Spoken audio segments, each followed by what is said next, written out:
Meus irmãos, para a exposição da palavra do Senhor, abram suas Bíblias na primeira carta de Paulo a Timóteo, capítulo 3.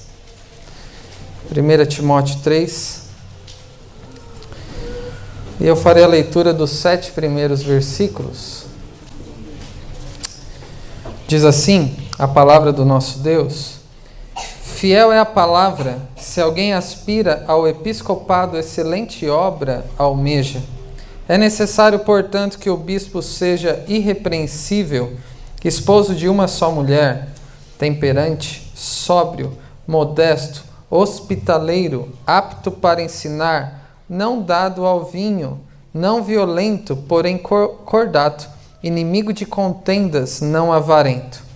E que governe bem a própria casa, criando os filhos sob disciplina com todo o respeito. Pois se alguém não sabe governar a própria casa, como cuidará da igreja de Deus? Não seja neófito para não suceder que se ensoberbeça e incorra na condenação do diabo. Pelo contrário, é necessário que ele tenha bom testemunho dos de fora, a fim de não cair no opróbrio e no laço do diabo. Até aqui. Vamos orar mais uma vez? Obrigado, Senhor, porque podemos nessa noite de culto abrir a Tua palavra para ouvirmos o que o Senhor tem a nos dizer, a nos ensinar. Que o Senhor nos ensine a sermos a igreja que Te glorifica. Que o Senhor capacite-nos a identificar aqueles que o Senhor está levantando para serem líderes aqui no contexto desta igreja. E que o Senhor capacite cada vez mais os homens para que assumam as responsabilidades de liderarem, pastorearem o Teu rebanho aqui neste local. De maneira que todos nós tenhamos condições de Te servir com os dons que o Senhor tem nos concedido. E que tudo que façamos redunde em glória ao Teu santo nome. Abre as nossas mentes para compreendermos a Tua palavra. Abre os nossos ouvidos para ouvirmos a Sua voz. E prepara-nos o coração para que recebamos de um modo frutífero e transformador a Tua palavra. É o que nós rogamos no nome do nosso Senhor e Salvador Jesus Cristo. Amém.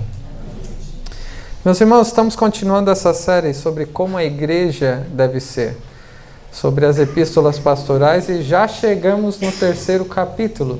E outro dia houve alguém que sugeriu que lá para 2021 terminaremos todas as epístolas pastorais. Não sabemos quando terminaremos, mas o importante é que estamos avançando no estudo das epístolas pastorais, aprendendo sobre como a igreja deve ser, e é oportuno nesse momento em que nos aproximamos da organização da nossa congregação e igreja. E chegamos neste 3º capítulo que trata sobre um assunto necessário para todos nós, e é o que veremos a partir de agora, com a graça do nosso Deus. No capítulo 1 nós vimos sobre a prioridade da doutrina no contexto da igreja.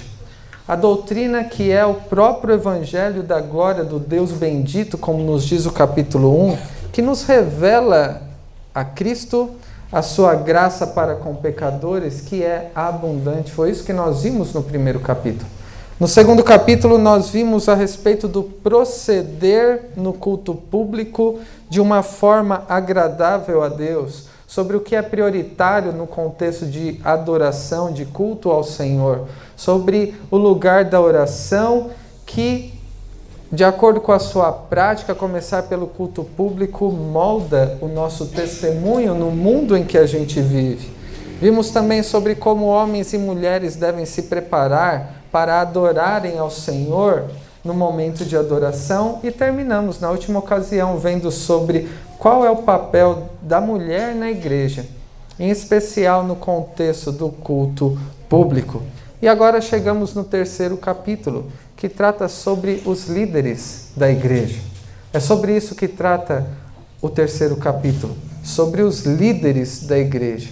Aqueles que nós chamamos de oficiais, daqueles que são ordenados presbíteros e diáconos e que servem ao Senhor no contexto da igreja de acordo com aquele que é o papel de cada tarefa, tanto do presbiterato como do diaconato. E chegamos agora nestes primeiros versículos até o versículo 7 que começamos a ler sobre a escolha, o critério para a escolha de presbíteros. Quais são as motivações que nós temos na escolha de oficiais? Quando nós pensamos que presbíteros devem ser eleitos no contexto da igreja, o que vem na nossa mente? Qual é a necessidade disso? No contexto da igreja sede, temos mandatos sendo vencidos e com isso novas eleições para diáconos serão realizadas. No contexto em que nós estamos da organização da nossa congregação em igreja, será necessário, nos primeiros momentos de organização, elegermos e ordenarmos presbíteros e diáconos para a nova igreja que será aqui estabelecida. Mas diferente do que muitas vezes a gente considera, essa preocupação não deve estar presente somente quando mandatos são vencidos, quando igrejas são organizadas, ou quando a igreja cresce de uma maneira em que mais oficiais são necessários para suprirem as necessidades do campo aqui. A necessidade em relação a tratarmos do assunto de oficiais, da liderança instituída pelo Senhor da igreja, no contexto da igreja, deve ser uma preocupação constante para todos nós, não somente em épocas de eleições. E há um motivo simples, mas objetivo para dizermos isso. A eleição acontece talvez a cada 5 anos, mas nós convivemos com estes oficiais durante os 5 anos. Eles trabalham e servem ao Senhor da igreja, no contexto da igreja, durante esses 5 anos, de maneira que o nosso relacionamento com a liderança da igreja, com presbíteros e diáconos, é fundamental considerarmos o que as Escrituras dizem sobre essas funções e sobre qual deve ser o nosso relacionamento com cada um deles. Quando pensamos naqueles, e você pode já começar a pensar nisso se ainda não começou. Eu quero dizer, se você ainda não começou a pensar nisso, você está atrasado.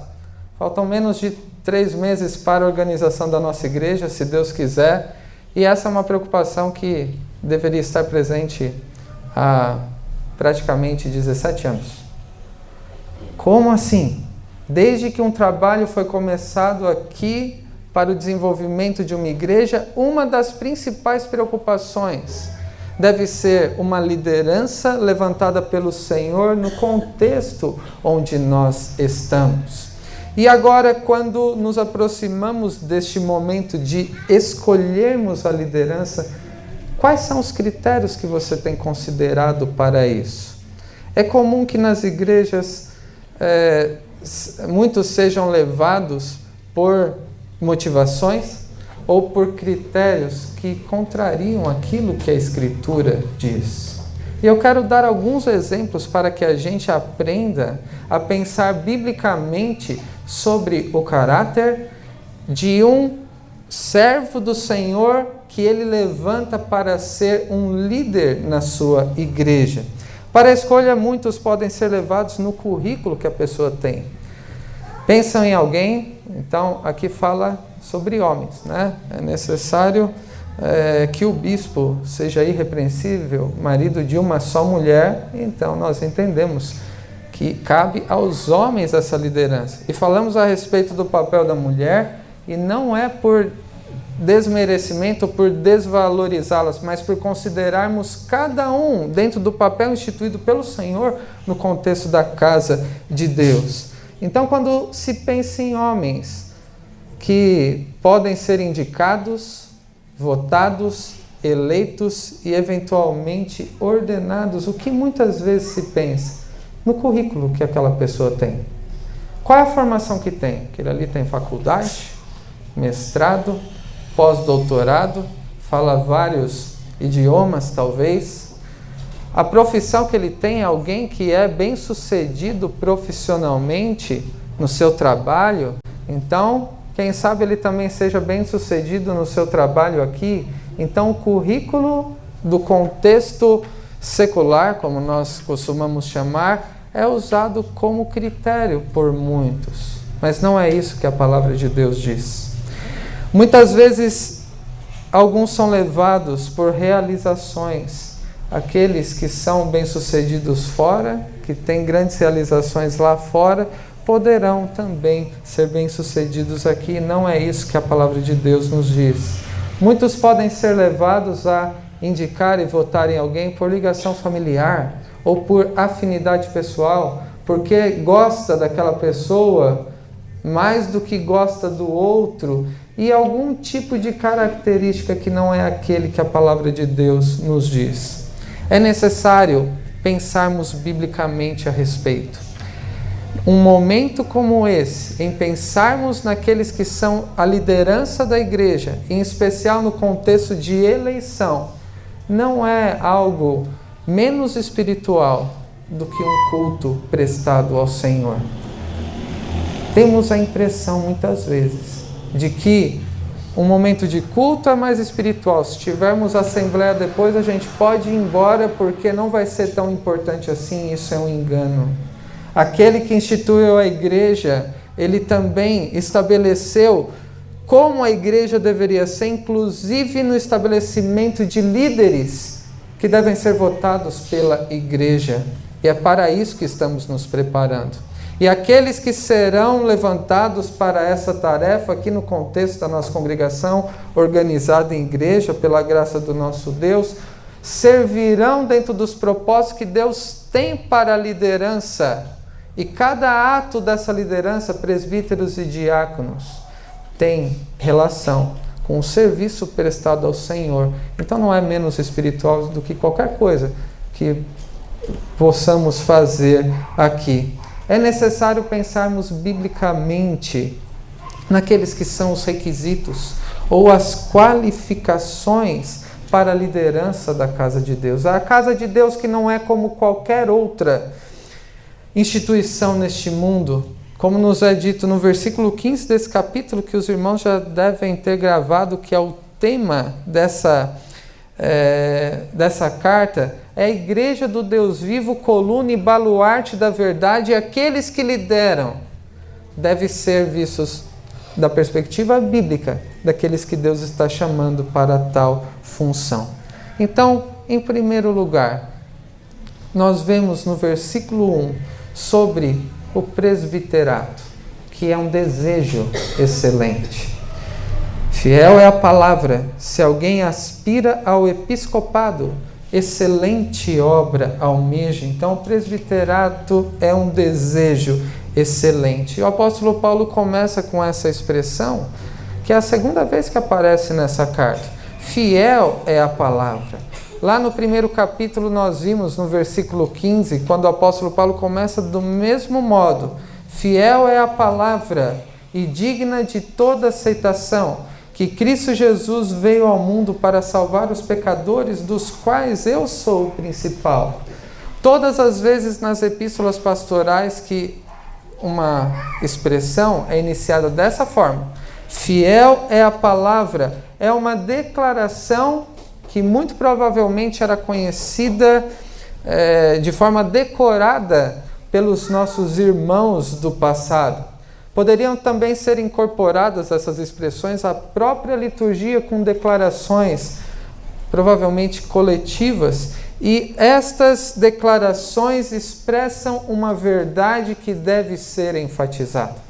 Quando o apóstolo Paulo então começa, fiel é a palavra, é uma declaração fundamental, bíblica, que ele quer dar uma ênfase, e especialmente no contexto da igreja, porque essas expressões estão sempre no contexto da igreja. No primeiro capítulo, o apóstolo Paulo falou sobre aquela que é a essência do Evangelho. Cristo Jesus veio ao mundo para salvar os pecadores, dos quais eu sou o principal. Olha que declaração importante. E tão importante também é uma outra declaração que ele quer enfatizar. Aquele que aspira ao episcopado excelente obra almeja. É uma declaração fundamental no contexto da igreja. Deve ser enfatizada, deve ser nossa constante preocupação de que aquele que deseja o episcopado ou o presbiterato, aqui que estamos mais acostumados, aquele que deseja ser presbítero, e quem poderia desejar uma coisa assim? A gente vê muitas pessoas querendo ser pastores, outros missionários, mas precisamos ter pessoas com uma clareza bíblica desejando, eu desejo ser um presbítero. Não um pastor, mas um presbítero, por aquilo que eu vejo nas Escrituras em relação ao que Deus está me chamando. Eu desejo ser um diácono e ter essa clareza, e veremos que não é uma questão de hierarquia, um não é superior ao outro, mas cada um cumpre o seu papel dentro das qualificações e requisitos para cada função dentro do corpo de Cristo, que não é um mais importante do que o outro. O apóstolo Paulo então enfatiza que aquele que aspira ao episcopado, excelente obra almeja. E o que seria episcopado? A Bíblia fala sobre presbíteros, pastores e bispos. E quais são as diferenças entre cada uma dessas funções ou cada um desses títulos? No nosso contexto presbiteriano, seria presbíteros. No contexto episcopal, seriam bispos. No contexto geral, seriam pastores. Será que seria dessa maneira que deveríamos olhar estes termos? Será que há mesmo diferenças entre cada um desses títulos? Há controvérsias sobre diferenças e semelhanças. E nós vemos aqui dentro do nosso contexto, como eu disse às crianças, que o pastor é um presbítero. E temos a diferença que veremos mais à frente do presbítero docente e regente, daquele que se afadiga no ensino da palavra, que são os pastores, e aqueles que auxiliam a reger, a administrar, a supervisionar o rebanho de Cristo no contexto da igreja. Mas nós devemos ter em mente que todas as vezes que as Escrituras usam esses termos, presbítero, pastor, bispo, eventualmente até mestres, são sinônimos e são usados de um modo intercambiável. Ou seja, quando um termo é usado, presbítero, poderia ser usado pastor.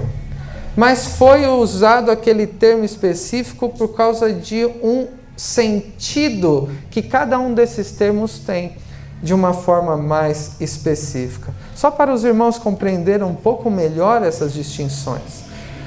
Quando a Bíblia fala sobre presbítero, ou em algumas versões e até idiomas, anciãos, são aqueles que dirigem e administram a vida espiritual da igreja. Então, quando é usado o termo presbítero ou ancião, dependendo da versão, é para destacar essa responsabilidade em dirigir e administrar a vida espiritual da igreja.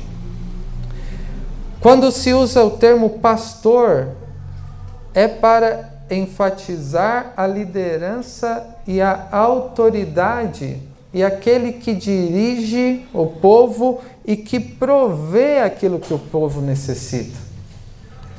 Um pastor é um presbítero.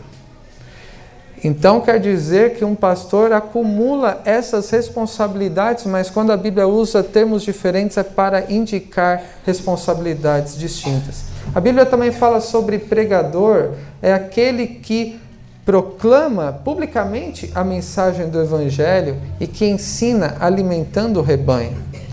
A Bíblia também fala sobre os mestres, que são aqueles responsáveis pela instrução e a exposição das Escrituras para instruir e para corrigir o rebanho. E por último, aquele que é o bispo, que é o termo aqui, aquele que aspira ao episcopado, e no versículo 2 é necessário que o bispo seja irrepreensível. Qual que é o sentido que o apóstolo Paulo quis apontar ao escolher essa palavra bispo aqui? É aquele que tem a responsabilidade de supervisionar, de zelar pelo rebanho e de liderar a igreja. Então o bispo é um supervisor. E esqueçam uma ideia sobre supervisor, aquele que fica bisbilhotando somente, talvez num contexto de trabalho, alguma coisa assim, ou quando aperta alguma coisa, chama alguma reclamação. Supervisão é observação, é o zelar pelo rebanho, são aqueles que estão junto aos chamados pastores para cuidarem do rebanho que é de Cristo. Resumindo, quando nós falamos sobre a liderança espiritual no contexto da igreja, inclui responsabilidades como a pregação da palavra de Deus, o ensino das Escrituras para instrução e correção, a supervisão do rebanho e pastoreio de almas. Quando eu perguntei às crianças, o que um presbítero faz? Essa seria uma possível resposta muito resumida das grandes, pesadas responsabilidades que os presbíteros têm no contexto da igreja. E não me entendam mal, também são um grande privilégio. Mas considerando a grande responsabilidade que é, aquela pergunta feita anteriormente, quem poderia desejar uma função como essa? Pesada? Que envolve sacrifícios, renúncia pessoal, demanda tempo, esforço, cansaço e tantas coisas que podem muito facilmente fazer rejeitar pensar em ser presbítero. Na época do apóstolo Paulo, os presbíteros eles eram expostos com mais frequência a morrerem por causa do evangelho, por amor à igreja, por estarem na linha de frente da igreja. Eles eram mortos por causa disso antes que os membros, até mesmo do que outros irmãos no contexto da igreja. Quem é que poderia desejar algo dessa natureza? Mas o apóstolo Paulo ele diz que é uma aspiração, é um desejo excelente. E o aspirar aqui é o sentido de, ou desejar, é de estender a mão e alcançar. Então, o presbiterato deveria ser algo que os homens deveriam se esforçar para alcançar. Não por status, ou por um cargo atraente, para no dia da ceia ficar melhor vestido e distribuir os elementos da ceia, por uma posição que julga ser importante e de fato é importante. Mas por qual motivo alguém deveria desejar ser um presbítero? Não é para subir os degraus da hierarquia. Eu era um membro, depois eu me tornei talvez um líder de sociedade interna, depois um diácono, agora eu sou presbítero. Quando se pensa assim, há um engano. É extremamente antibíblico pensar na igreja deste modo que se pensa no mundo aí fora, desse modo hierárquico. Mas aquele que deseja, com a motivação certa, o presbiterato, uma excelente obra. E obra aqui é trabalho, é um excelente trabalho, almeja. Qual que é a ênfase que o apóstolo Paulo está dando aqui? Que aquele que deseja ao presbiterato é uma obra excelente. A ênfase dele é no trabalho que é realizado pelos presbíteros e não pelo status de presbítero em si mesmo. O trabalho envolvido no presbiterato é pastorear, como já foi dito, o rebanho de Deus, aquele que, como o apóstolo Paulo disse aos presbíteros da igreja de Éfeso, em Atos 20, para pastorearem o rebanho que Cristo comprou com seu próprio sangue. E os títulos aqui que são apresentados, inclusive bispo, indicam a responsabilidade que os presbíteros têm de pregar com fidelidade a palavra de Deus, ensinar de um modo a confrontar o erro, a encorajar, a estar envolvido constantemente com o rebanho, a supervisioná-lo e a pastoreá-lo. Pastores e presbíteros todos como auxiliares do Supremo Pastor, que é o nosso Senhor Jesus. Um candidato, então, ao presbiterato, e aqueles homens que aqui são membros devem atentar de uma forma especial a isso. E os demais devem atentar também, porque será a responsabilidade de vocês de elegerem aqueles que o próprio Deus está mostrando a nós como igreja do Senhor, quem é que Ele quer como seus líderes aqui no nosso contexto. E aqueles que Deus está levantando deve desejar intensamente, não um título, mas deve desejar intensamente pastorear o rebanho de Cristo, estar disposto a fazer tudo o que é necessário para tal coisa. É um grande privilégio e uma pesada responsabilidade. Mas não é só desejar. Querer não é poder. Além de desejar, é necessário ter uma qualificação específica, que é o que o apóstolo Paulo diz a partir do versículo 2 até o versículo 7, que eu quero ler novamente. É necessário, portanto, mesmo que o desejo seja necessário, a disposição, um comprometimento em pastorear o rebanho de Cristo. É necessário, portanto, que o bispo seja irrepreensível, esposo de uma só mulher, temperante, sóbrio, modesto, hospitaleiro, apto para ensinar, não dado ao vinho, não violento, porém cordato, inimigo de contendas, não avarento, e que governe bem a própria casa, criando os filhos sob disciplina, com todo respeito. Pois se alguém não sabe governar a própria casa, como cuidará da igreja de Deus? Não seja neófito para não suceder que se ensoberbeça e incorra na condenação do diabo. Pelo contrário, é necessário que ele tenha bom testemunho dos de fora, a fim de não cair no opróbrio e no laço do diabo. Não basta ser homem membro da igreja. Não basta ser um homem membro da igreja há muitos anos e desejar muito ser um presbítero. Embora todos os homens devam desejar alcançar o presbiterato à medida que cresçam na graça do Senhor e evidenciem essas qualidades, essas qualificações, de uma forma irrepreensível, de um caráter aprovado, de uma conduta piedosa, de uma família exemplar e de outras características que nós veremos aqui, nem todos estão preparados para isso. E o apóstolo Paulo começa a falar sobre o caráter do presbítero. E é claro que cada característica aqui, talvez pudéssemos fazer uma pregação. E a nossa intenção é indicar tudo o que é envolvido, mas pela graça de Deus, ao nosso plano, teremos oportunidades para tratar de um modo mais vagaroso sobre essas qualidades e de outras listas que o apóstolo Paulo apresenta as qualificações para o presbiterato. Ele começa falando sobre o caráter do presbítero com uma palavra que é abrangente, em que todas as outras qualificações estão envolvidas nessa palavra. No versículo 2, é necessário, portanto, que o bispo seja irrepreensível. E o que seria irrepreensível?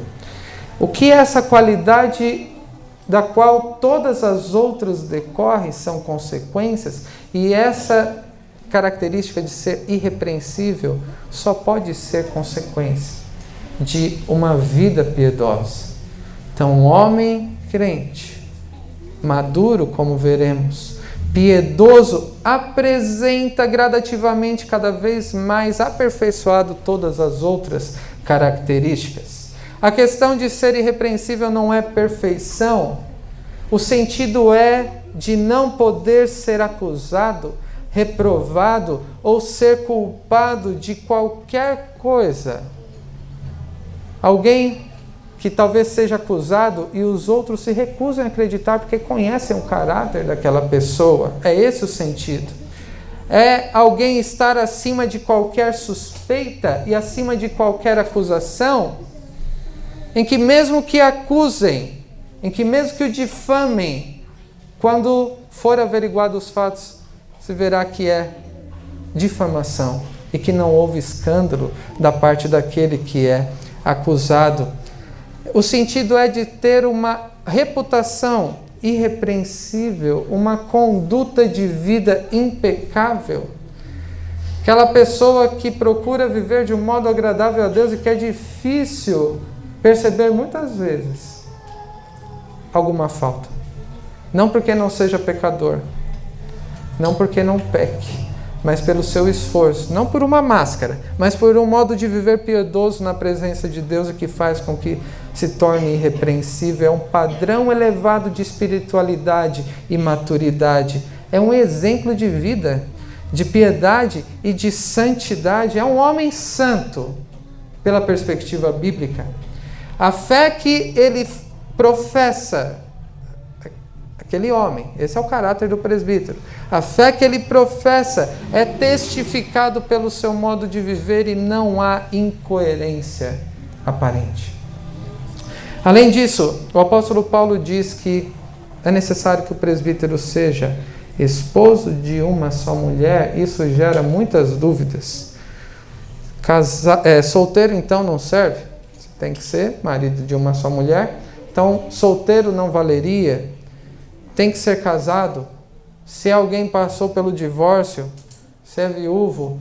Então, quem pode ser presbítero, pelo que o apóstolo Paulo está ensinando aqui? Seria a questão do estado civil? Então, antes de receber alguém como presbítero, veja lá qual é o estado civil do sujeito. É claro que não. Não é o estado civil que é importante aqui, mas é o estado moral, da pureza de vida, em relação a pecados que muitos, infelizmente, devemos dizer que caem no pecado sexual, da imoralidade, da impureza, do adultério e de tantas outras situações que difamam e envergonham o nome de Cristo. É alguém que, sendo casado, é essa a ideia do marido de uma só mulher. Alguém que, sendo casado, se não for, não há impedimento. Alguém que é solteiro não está fora do critério, mas é alguém que deve ter uma pureza moral. Alguém que, sendo casado, ama e dedica-se de uma forma exclusiva à sua única esposa. A ideia, então, é de fidelidade e pureza conjugal. Em seguida, o apóstolo Paulo diz: temperante, sóbrio e modesto. Essas três características que podem ser vistas juntas, como sendo uma maneira de explicar alguém que tenha domínio de si, alguém que controla os seus impulsos, é alguém moderado, disciplinado e o seu pensamento não é inflamado pelas circunstâncias, mas pensa e age de acordo com a consciência de que ele está fazendo tudo diante de Deus e para Deus. O presbítero deve ser imparcial ao julgar. É alguém justo, alguém ponderado, sábio e profundo nas suas reflexões. Não é levado por impulsos ou por, talvez, comentários, mas alguém honesto, sem vaidade soberba e que tenha o domínio próprio. É esse o sentido aqui. E poderíamos resumir dizendo, é alguém que evidencia o fruto do Espírito. Nessas características de temperante, sóbrio e modesto. São essas as qualidades que o apóstolo Paulo apresenta de um caráter piedoso, de alguém que é visto de uma forma agradável a Deus como um candidato a presbítero. Mas ele continua falando sobre a conduta do presbítero, depois de falar sobre o caráter do presbítero. Ainda no versículo 2, é alguém hospitaleiro, aquele que ama o próximo, até daqueles que não fazem parte do convívio, e que usa inclusive recurso, alguém generoso, e que tudo que Deus concede usa para servir aquele que está próximo, principalmente aos da família da fé. É alguém também apto a ensinar, alguém comprometido profundamente com as Escrituras, que se esforça em estudar, em aprender mais, em se aprofundar nas Escrituras, de uma maneira que saiba também aplicar na sua vida aquilo que tem ouvido da mensagem do Evangelho, que tem assimilado no estudo da Palavra de Deus, e também seja apto não somente a aplicar para si mesmo, mas a ajudar aos outros a aplicar nas suas vidas. Alguém apto a ensinar, e isso, é claro, tem muitos contextos possíveis. Um presbítero é alguém que se preocupa em evangelizar, é alguém que se preocupa em discipular, em ver o outro crescer em semelhança a Cristo. É alguém que se preocupa em aconselhar, em ajudar aquele que precisa de alguma coisa. É aquele que se desenvolve para poder ensinar no contexto de aulas. É aquele que tem a responsabilidade da pregação da palavra de Deus também, e ainda que presbíteros, nem todos, tenham o mesmo potencial em serem bons pregadores. O contato pessoal, quando é alguém que sabe ensinar através da evangelização, do discipulado, do aconselhamento em outros momentos, também se quadra nesse quesito. Não dado ao vinho, ainda que não seja uma proibição, o sujeito não pode ser dado ao vinho, a embriaguez, a irresponsabilidade, deve estar sempre sóbrio e consciente do que está fazendo. Não violento, o sentido aqui é espancador, é alguém que é agressivo em conflitos, alguém que por impulso demonstra agressividade em palavras e até em ações. Cabe ao presbítero resolver conflitos de um modo pacífico. Um presbítero é um pacificador, evidencia o caráter de Cristo, quando Cristo ensina, bem-aventurados são os pacificadores, alguém gentil e humilde.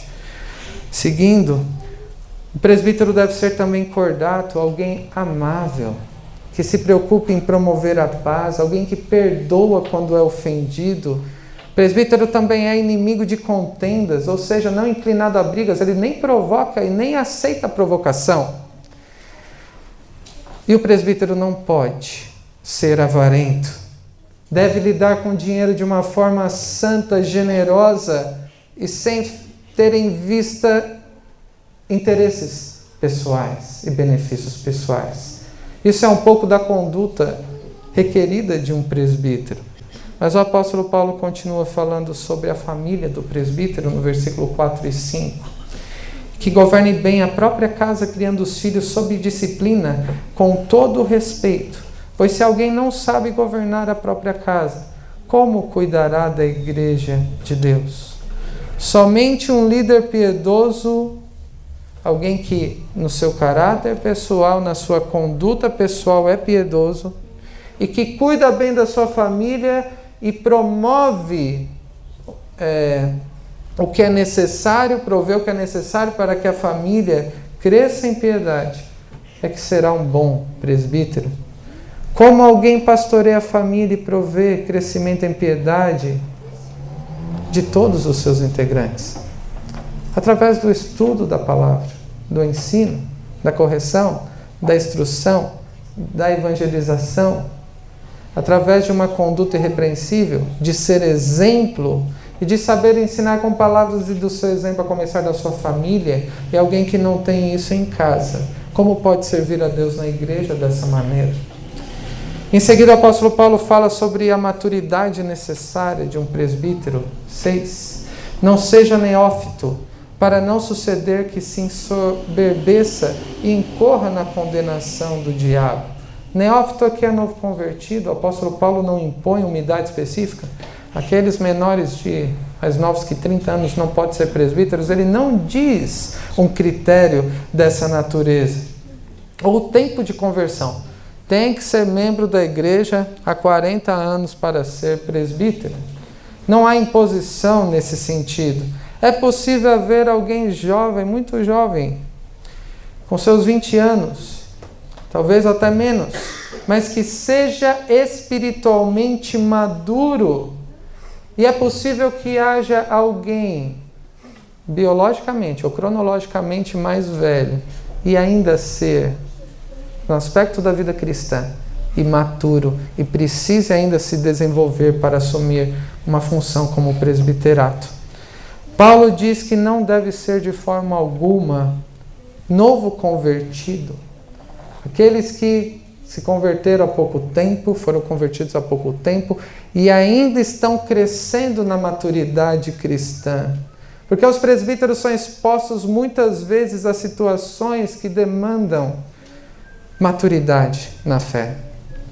Um caráter cristão piedoso e uma conduta irrepreensível, e alguém novo convertido pode ser levado pela soberba e cair em uma armadilha, como o apóstolo Paulo diz aqui. É necessário então que um presbítero seja um crente maduro, humilde e piedoso. E em último lugar, sobre o testemunho do presbítero, que é o versículo 7. Pelo contrário, é necessário que ele tenha bom testemunho dos de fora, a fim de não cair no opróbrio e no laço do diabo. O bom testemunho deve estar presente em todos os momentos da vida de todos nós.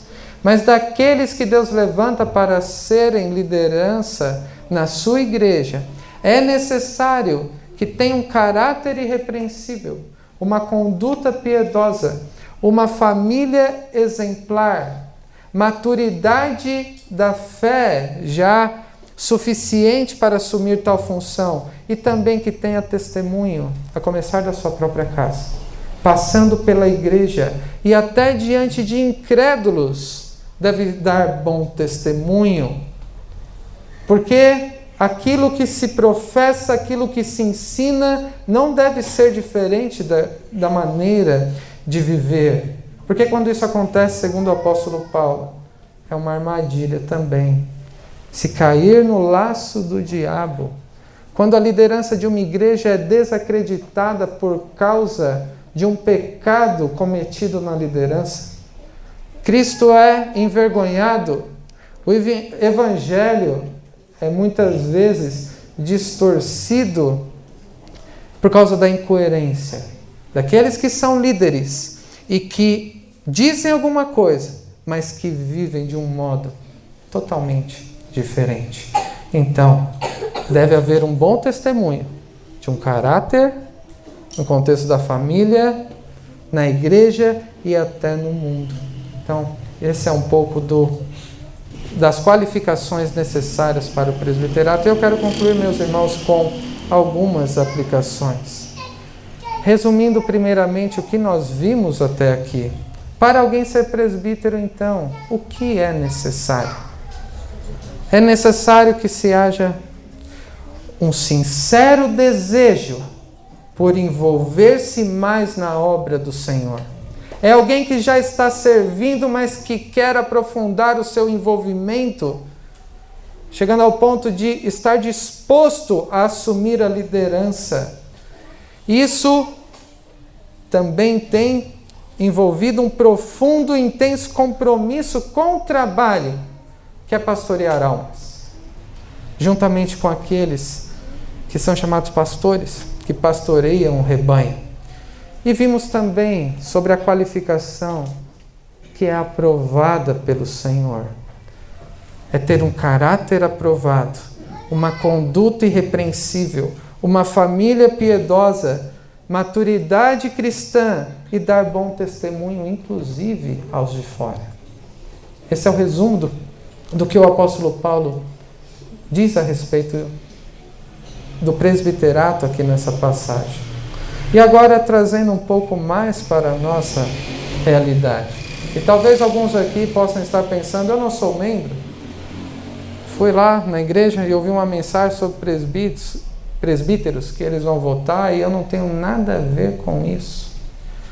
Do mesmo modo como qualquer parte da palavra de Deus tem sempre uma importância e uma aplicação na vida de qualquer um, essa também tem.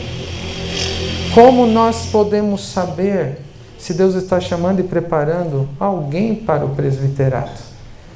Aqueles que imaginam que sejam os possíveis candidatos.